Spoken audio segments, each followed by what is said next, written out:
I'm sure a lot of you have heard of 360-degree feedback. It's a feedback system that's wildly popular in organizations. If you haven't done so yet, I predict that sooner rather than later, you will either receive 360-degree feedback yourself or will be asked to fill out a form for somebody else's 360. And given its popularity, I'd like for us to talk about the nature of 360-degree feedback and its uses. First of all, what is 360-degree feedback? It's systematic feedback on your performance, behaviors, skills, and/or competencies, collected from you a number of different types of stakeholders who interact with you at workplace. Now, 360 here refers to the full spectrum of evaluation, the full circle, meaning that you get feedback from all of the stakeholders with whom you interact at workplace. The first recorded use of 360-degree feedback comes from the Second World War, from the German military, where German officers were among the first ones to recognize the value of seeking feedback from multiple sources. It started to be used at scale in organizations in the 80s, and it continues to be very popular.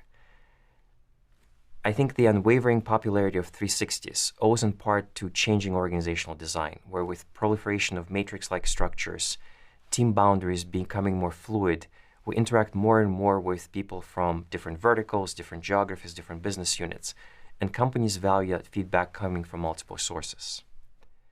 So the standard structure of a 360 is that you're evaluated by your managers, your peers, your subordinates. You're given a chance to evaluate yourself. And depending on your role with the company, other types of stakeholders can get involved. For example, if you happen to be in a customer or supplier-facing role, feedback can also be solicited from customers and suppliers. So what do you think is the value of 360-degree feedback? In other words, how could you benefit from 360 in a way that you wouldn't from a more traditional form of feedback, which predominantly relies on your primary manager's input? Think about it for some time. Now, the key purposes and the motivations behind 360s is that it offers new, diverse perspectives on one's skills, behaviors, and performance. For example, as your primary manager, I might not always see you in a developmental role with your peers and your subordinates. And as a result, I may not be in the best position to give you feedback on how good you are at developing others. 360s provide a greater number of feedback data points, which can increase the accuracy of feedback. 360s offer feedback that might not be typically shared. And here I want to emphasize that protecting confidentiality of respondents, of raters, is a critical premise for successful 360s. And finally, and to me this is the most important feature of 360s, the critical value they provide, is that they can help illuminate hidden strengths and developmental opportunities, give you insight into strengths and developmental opportunities you were not aware of. The way 360 feedback works is pretty straightforward. You start by developing a questionnaire that asks raters to measure specific performance, competencies, behaviors, skills of a given employee. Then you ask the employee to provide self-ratings and collect confidential ratings by other stakeholders. Again, I want to emphasize that confidentiality of respondents is key to successful 360s. Then you compile results, usually present them in some visual form with graphs and charts, to brief those results with the employee, and follow up on the developmental plan. When you receive your 360-degree feedback report, it may look something like this, where on the left-hand side, you can see the different dimensions on which you're evaluated. In this particular case, they're centered around competencies. And you can see your self-evaluations, as well as the scores supplied by your direct reports, your peers, and your manager. To analyze your 360-degree feedback data, it may be useful to categorize those results in terms of expected and unexpected results, developmental areas, and strengths.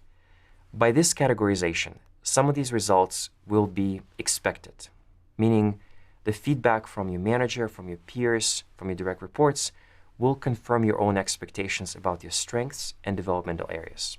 It's validation. The second set of results would be unexpected, which is your blind spots and your hidden strengths, your developmental areas and your strengths that you were not aware of prior to taking 360. To me, this is the critical value of 360s. The percentages that I'm showing you refer to the actual distribution of feedback in a typical 360. They come from the study by David Antonini. And I'm really excited to share these numbers with you because they tell us that about half, 45% of 360-degree feedback is unexpected and hence particularly valuable. So let's come back to this 360-degree feedback report. In light of our discussion so far, take a stab at analyzing these data. What do these results tell you? Pause the video and think about it for some time.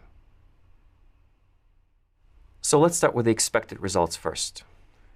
Communication emerges as a confirmed strength, although it might make sense to look at what's going on with the relatively low lateral scores and peer-to-peer communication.